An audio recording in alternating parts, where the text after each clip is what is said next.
को समर्थन देने और इसे तेज करने के लिए आरजेडी बड़े आंदोलन की तैयारी कर रही है। इसके लिए केंद्र के साथ साथ राज्य सरकार को भी घेरने की तैयारी है। इसका पूरा ब्लूप्रिंट आरजेडी के वरिष्ठ नेताओं, प्रदेश अध्यक्ष जगदानंद सिंह, शिवानंद तिवारी, प्रेम कुमार मणि, आलोक मेहता आदि ने मिलकर तैयार कर लिया, यानी कि रणनीति बन चुकी है। केंद्र सरकार के 3 कृषि कानून पर किसान मजदूरों को जागरूक करने के लिए पर्चे भी छपवाए जा रहे हैं, ताकि हर किसी तक वो सूचना पहुंचाई जा सके, जिसके तहत ये पूरा कार्यक्रम चलेगा। पार्टी ने तय किया है कि 23 दिसंबर को पूर्व प्रधानमंत्री चौधरी चरण सिंह की जयंती को व्यापक स्तर पर मनाया जाएगा। इस अवसर पर पटना में भी बड़ा आयोजन किया जाएगा, जिसमें तेजस्वी यादव भी मौजूद रहेंगे।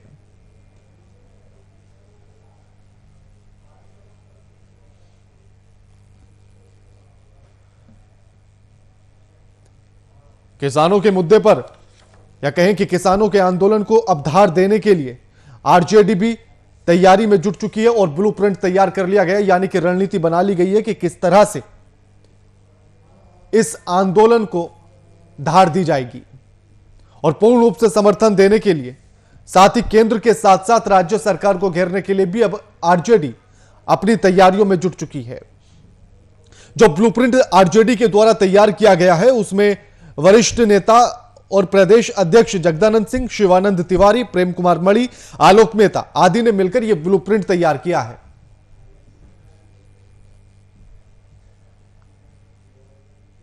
इस खबर पर हमारे साथ पटना से हमारे संवाददाता अनिल कुमार लाइव जुड़ गए हैं। अनिल, जिस तरह से ब्लूप्रिंट अब तैयार किया जा रहा है केंद्र सरकार के साथ साथ राज्य सरकार को घेरने को लेकर, क्या कुछ रणनीतियां हैं और किस तरह से योजना बनाई जा रही है केंद्र और राज्य सरकार को घेरने को लेकर विपक्ष के द्वारा?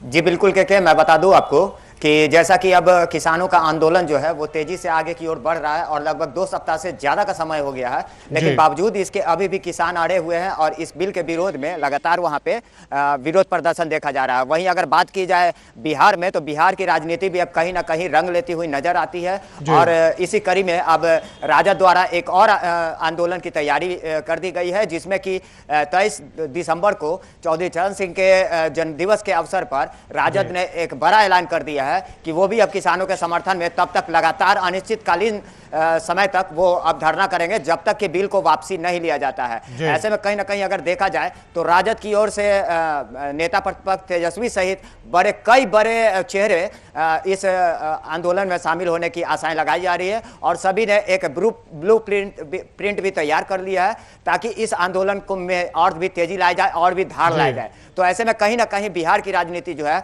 अब एक तरफ मूर्ति हुई नजर आ रही है और किसानों के पक्ष में कहीं ना कहीं उनके विरोध, जो बिल का विरोध हो रहा है, उसमें अब लेकिन अगर अनिल बिहार में किसानों के आंदोलन को देखा जाए, जो विपक्ष के द्वारा, महागठबंधन के द्वारा किया जा रहा था अभी तक, उसमें किसानों की भूमिका नजर नहीं आ रही थी, उसमें किसान नजर नहीं आ रहे थे। तो क्या इस बार आरजेडी के द्वारा किसानों को साधने की कोशिश की जाएगी और कितनी सफल हो पाएगी?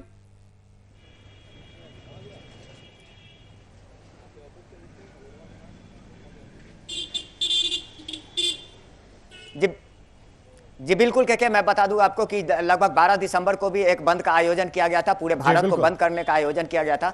लेकिन इस बंद के दौरान भी अगर हम बात करें तो किसानों की, तो कहीं ना कहीं बिहार में किसान जो है वो अलग थलग में। राजधानी पटना की अगर बात करें तो किसानों का एक भी जमावड़ा जो था वो राजधानी के कहीं सड़कों पर नहीं दिखा है। तो ऐसे में कहीं ना कहीं ये राजनीतिक रंग जो है वो लाने की कोशिश की जा रही है। और किसान, जहां तक अगर बात की जाए तो ग्रामीण तबके में भी जितने भी अभी तक में आंदोलन हुए या प्रदर्शन किए जा रहे हैं, उसमें ज्यादा से ज्यादा किसान नहीं जुड़ पा रहे हैं। तो ऐसे में कहीं ना कहीं अब राजद की एक बड़ी रणनीति होगी कि किसानों को किसी तरह से इस आंदोलन में भी बिहार के किसानों को उतारा जाए।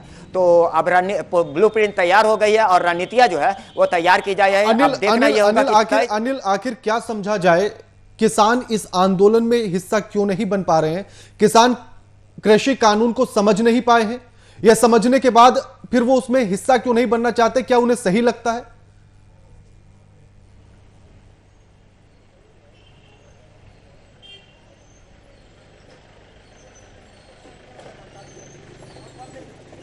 जी अगर बात करें हम बिहार के किसानों की, तो बिहार के किसानों की अगर बात की जाए तो कहीं ना कहीं किसान जो है वो अगर सीधे तौर पे बात की जाए तो किसान समझ भी रहे हैं और जान भी रहे हैं। तो कहीं ना कहीं राजनीतिक पहलू जो है इसमें जुड़ती हुई नजर आ रही है, जिससे किसान हमेशा बचना चाहते हैं और हो सकता है कि इसी कारणवश ज्यादा से ज्यादा किसान बिहार में नहीं जुड़ पा रहे हैं। इस आंदोलन को कहीं ना कहीं धार देने की राजद की एक कोशिश रहेगी और 23 दिसंबर को ही यह देखना होगा कि आखिरकार किसान कितने जुड़ पाते हैं और बिहार में इसकी क्या कुछ किसान विरोधी बिल को लेकर गहमागहमी देखा जा सकता है। जी लेकिन दूसरी तरफ अगर देखा जाए तो बीजेपी ने भी अपनी चौपाल लगाना शुरू कर दिया है, यानी कि इस किसान आंदोलन का जवाब अब बीजेपी भी चौपाल के माध्यम से दे रही है। ऐसे में कितनी धार इस आंदोलन को मिल पाएगी आरजेडी के द्वारा, यह भी एक देखने वाली बात होगी।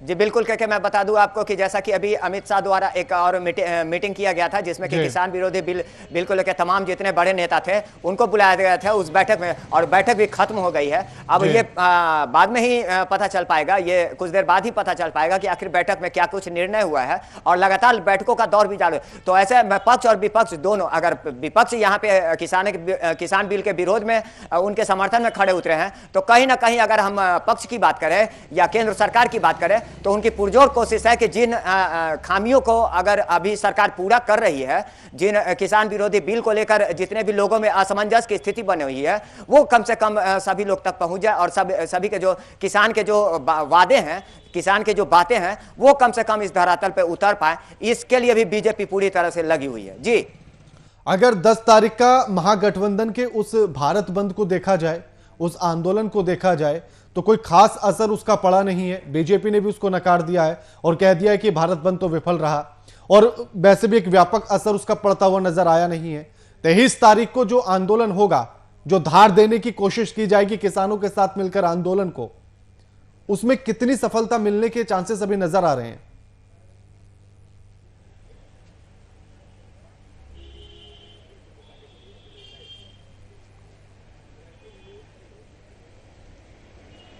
जी क्योंकि मैं बता दूं आपको कि लगातार जो है राजद की तरफ से भी अब गोलबंद करने की कवायद शुरू कर दी गई है। अपने घटक दलों को भी वो कहीं ना कहीं इकट्ठा करने की कवायद में जुट गए हैं। और बता दें आपको कि 23 तारीख आने वाला है और 23 दिसंबर को ही ये क्लियर होगा, ये धरातल पर उतरेगा कि आखिरकार इनकी जो बंदी विफल हुई है वो अब कितना सफल होता है। 23 तारीख को ही पता चल पाएगा। जी के जी बिल्कुल अनिल, शुक्रिया आपका हमारे साथ ये तमाम बातचीत करने के लिए।